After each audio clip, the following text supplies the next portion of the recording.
Kaya magandang araw sa atin lahat. Muli nagbabalik tayo upang gumawa ng panibagong reaction video kasi nagbabaga ngayon ang mga balita about sa issue ng pagpapalipad ng China. Ayan, ng ICBM. Ano ba yung ICBM? Intercontinental Ballistic Missile. So delikado kasi ito. Bali, isa kasi itong mensahe base sa mga eksperto sa digmaan. Ayan, kagaya ng mga eksperto sa Japan at sa US. Bali, nagbigay rin sila ng mga pahayag about dito at matindi nga ang concern nila sa mga gantong aksyon na ginagawa ng China dahil ito ay hindi biro. Dahil ang ICBM po ay pwedeng lamanan ng nuclear na pwedeng pumuksa sa napakaraming tao at pwedeng sumira ng lungsod. So, umpisa na natin tong ating reaction video.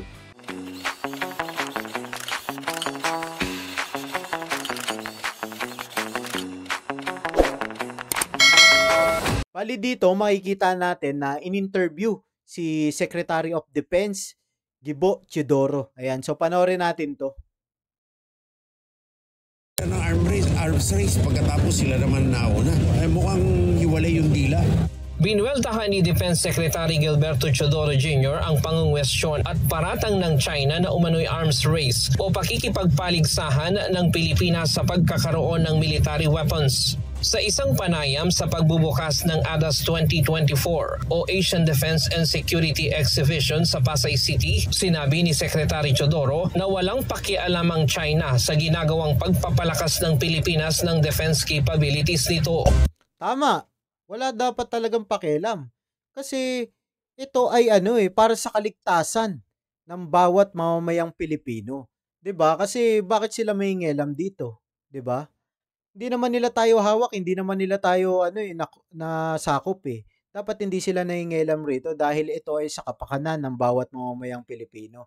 Yung ginagawa ng DND natin.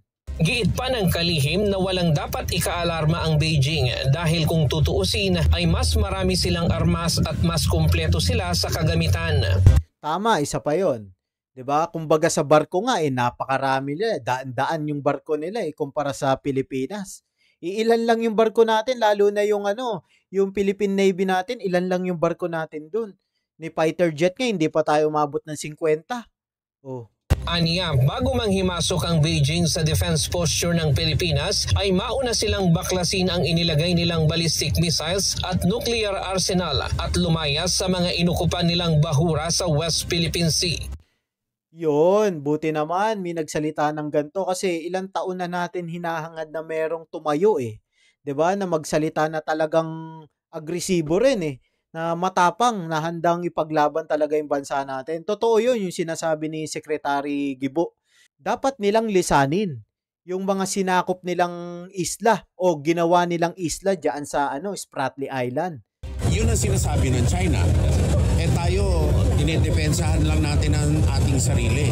Kung sila nagsasabi, may arms race, sila mas malaki, dapat sila magbigay ng halimbawa. Sirain nila yung nuclear arsenal nila, alisin nila yung ballistic capability nila, tibagin nila yung mischief reef, at saka yung ibang mga ginawan nila ng artificial na islands, umalis sila sa West Philippine Sea.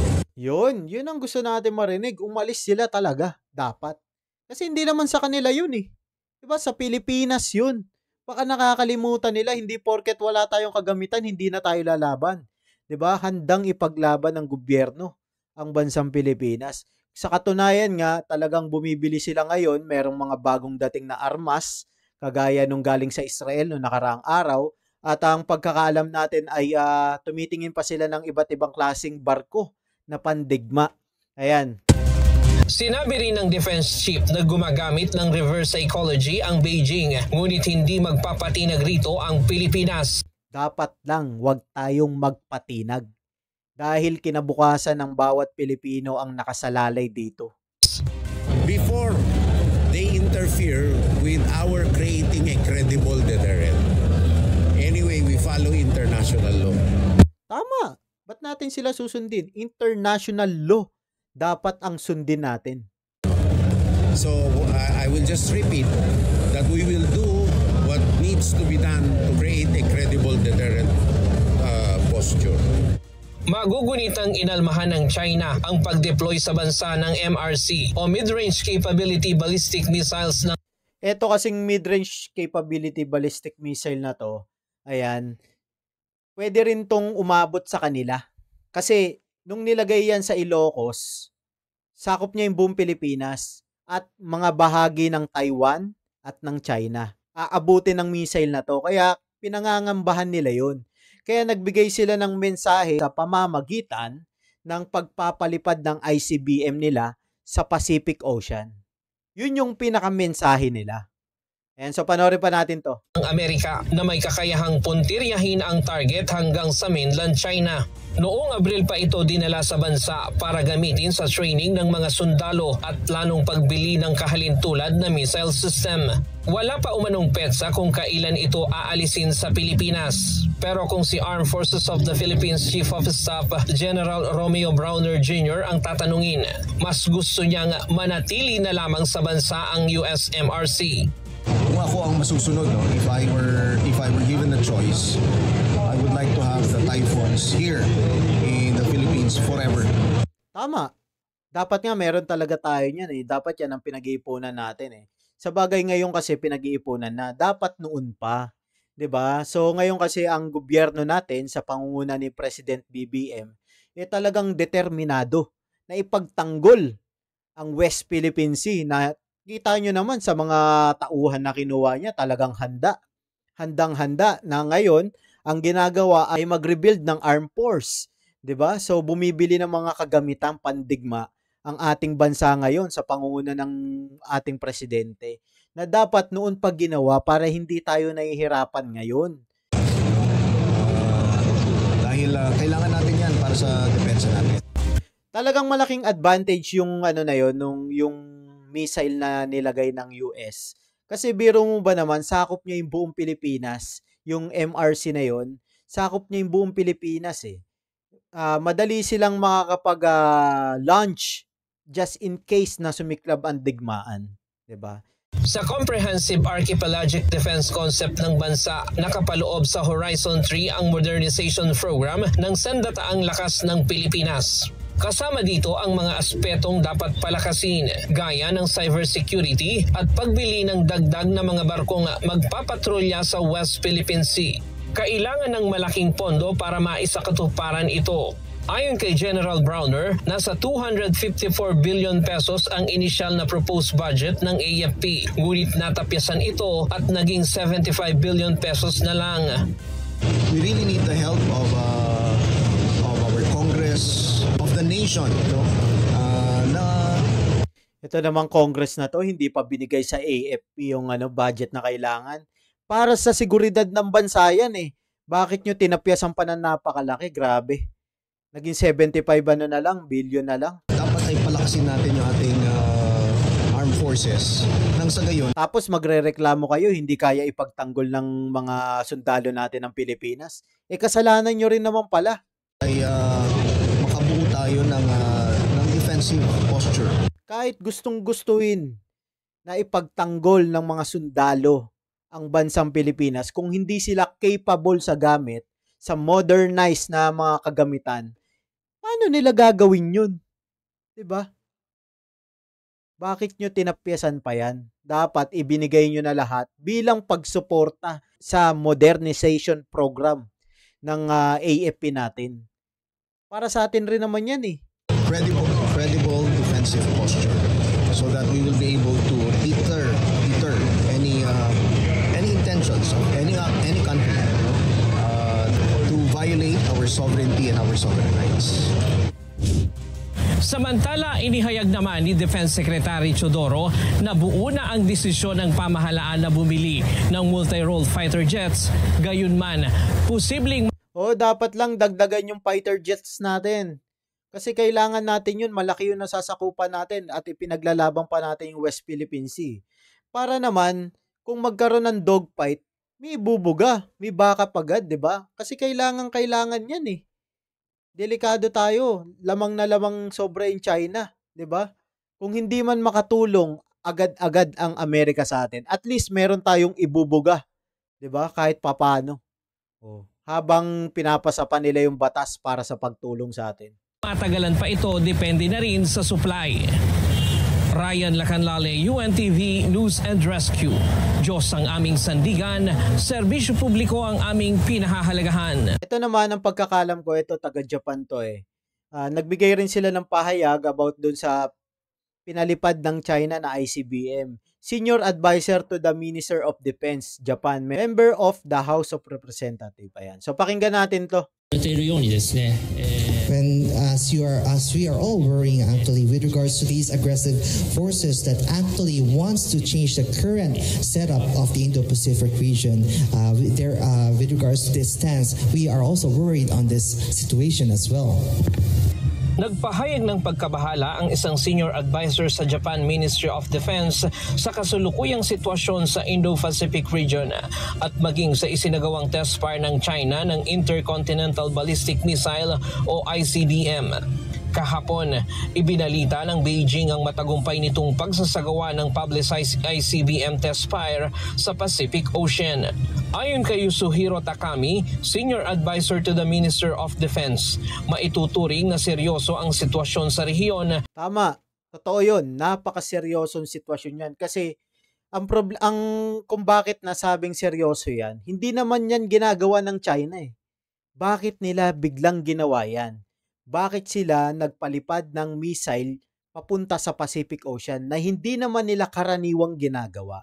'Di ba? Talagang merong mensahe para sa mga kumakalaban sa China. Meron silang mensahe doon. Katulad ng Japan, Taiwan, Pilipinas, USA especially. Ayan, meron silang mensahe na seryoso sila sa mga pinagagawa nila diyan sa South China Sea at handa silang ipaglaban 'yan. So kung sila handa, tayo rin. Kaya nga bumibili ng kagamitan ng ating AFP. 'Di ba? Mino-modernize yung mga kagamitan ng sundalo natin. At nandiyan rin ang Japan, ang South Korea, ang Taiwan at ang Amerika para tulungan tayo, 'di ba? Mga kaalyado natin 'yan eh. At dapat magkaisa ang mga bansa upang pigilan ang anumang banta sa seguridad. And with regards to this situation, what we can say is we are on the same understanding of this threat, and with regards to the way of working on this together, we would like to have we share the same value, and kasi hindi biro eh. Hindi biro yung talaga yung ginawa ng China dahil just in case na magka-stand up dyan, matik yung gera yan. Hindi talaga biro yun yung ginagawa ng China, kaya talagang nakakabahala para sa mga bansa nakapaligid dyan sa China. Like to cooperate with each other on working towards such threat. Nasa Pilipinas ang delegasyon ng Japan para lumahok sa ADAS 2024 o Asian Defense and Security Exhibition sa Pasay City. Kalahok dito ang acquisition technology and logistics. Ito na yung mga sinasabi ni General Browner na tumitingin sila ng mga kagamitan na pwedeng magamit ng ating armed force sa future. Panoorin pa natin to. Agency, ang Acquisition, Logistic and Procurement Arm ng Japan sa ilalim ng Ministry of Defense. Wala pang inilalabas na reaksyon ang panig ng Philippine Defense Department sa ICBM test fire. Bagamat una nang kinundina ni Defense Secretary Gilbert Chodoro ang militarisasyon ng China sa mga inuukupang bahura sa West Philippine Sea. Una nang sinabi ng China na bahagi ng pagsasanay ng rocket force ng People's Liberation Army ang inulunsad na ICBM na may dummy warhead. Hindi, oo, bahagi yan, pero isang matinding mensahe yung sinabi nyo eh. 'Di ba? Yung ipinahayag nyo. 'Di ba? Hindi nyo naman karaniwang ginagawa yan eh. 'Di ba? Hindi tanga ang tao. Hindi tanga ang taong bayan. Alam yan kung bakit nyo pinalipad. Meron kayong lihim na mensahe. Hindi nyo man masabi ng direct kasi mapafoul kayo. Ginawa nyo na lang, nagpalipad kayo ng rocket na hindi nyo namang kadalasang ginagawa. Papaliparin nyo sa Pacific Ocean malapit sa North Luzon. 'Di ba? Ipinaalam umano nila ito sa ilang bansa, kabilang na ang Estados Unidos. Natural, ipapaalam nyo yun. Kasi kapag may tinamaan dyan, act of war yun. 'Di ba? Gera na agad yun. Kinumpirma naman ito ni Pentagon Deputy Press Secretary Sabrina Singh. Sa isang pahayag, sinabi ni Singh na binabantayan ng US Department ang ICBM test fire at welcome sa Amerika ang advance notification para maiwasan ang anumang hindi pagkakaunawaan. Mungkahi rin nila sa China, ituloy ang pag-aabiso lalo na pag nagsasagawa ng ballistic missile at space launch. Samantala, kinumpirma ng isang opisyal ng National Security Council na nakarating na sa Skoda o Sabina Shoal ang barko ng Philippine Coast Guard. Good job. Yan yung secret operation na sinasabi natin ng nakaraang araw na hindi na nila ipapaalam kasi na nalalagay sa alanganin yung mga barko natin. Hindi nakakapasok, nahaharangan agad. So, isang magandang balita yun na narinig natin ngayon na nakapasok na upang bantayan ang Skoda Shoal. Kasi hindi na pwedeng bitawan yan dahil napakalapit sa Palawan yan eh. 'Di ba? So, ang pagkakalam ko ay magpapalitan na lang yan, yung barko na yan, na mag-i-stay yata doon, iikot-ikutan yung Skoda para hindi matayuan o ma-reclaim ng China. Dahil sobrang lapit niyan sa Palawan. Tanaw mo na yan, matik yan. Tumanggi ang NSC na magbigay ng karagdagang detalye ukol sa isinugong barko, ngunit tiniyak nitong nagpapatrolya na ito sa lugar. Nauna nang iginiit ng mga otoridad na hindi pa kontrolado ng China ang Sabina Shoal matapos na umalis sa lugar ang BRP Teresa Magbanwa ng Philippine Coast Guard. Well, that's for the not losing control. No, definitely not. Tama. But what steps are forthcoming, that's for the National Maritime Council to determine. That's beyond my jurisdiction. Ryan Lacanlale, UNTV News and Rescue. Diyos ang aming sandigan. And so kung makikita natin, nagdulot nga ito ng matinding concern kasi threat ito sa peace and order dyan sa South China Sea. Ayan, lalo-lalo na sa East China Sea kung saan makikita nyo nagsasalpukan rin ang Japan at China papunta sa Taiwan Strait. So, hindi nga ito nagustuhan ng mga kalapit na bansa ng China katulad ng Japan, US. At yung Pilipinas ay wala pa namang pahayag pero hindi naman kinokontra ng Amerika, pero isa tong mensahe. Talagang isang mensahe to na anytime handa silang ipagtanggol ang kanilang bansa at ang kanilang sinasakop na mga isla diyan sa South China Sea. Ayan, so kung makikita naman natin ay patuloy rin na nagre-rebuild ng armed force ang ating gobyerno. So ang problema lang talaga rito ay hindi nila pangkaraniwang ginagawa ito. 'Di ba? Ginagawa nila 'yan pagte-test ng missile nila papunta sa Mongolia, ang pagkakaalam ko. So ngayon kasi ay papunta na sa Pacific Ocean kung saan makikita natin na malapit ito sa Pilipinas, saka sa bagong base militar ng US, ang Tinian. Ayan, yung island dyan na ginamit nila noong World War II. Ayan, so talagang hindi ito pangkaraniwang ginagawa ng China. Ayan, so nagpapasalamat nga pala ako sa lahat ng mga tumututok at patuloy na sumusuporta sa atin. At ang hiling ko lang sa inyo ay huwag niyo pong kalimutan mag-subscribe, like, and share. And please click the notification bell button para palagi kayong updated sa lahat ng ating uploads. At magkita-kita po tayo sa susunod. Hanggang dito na lang. Bye-bye!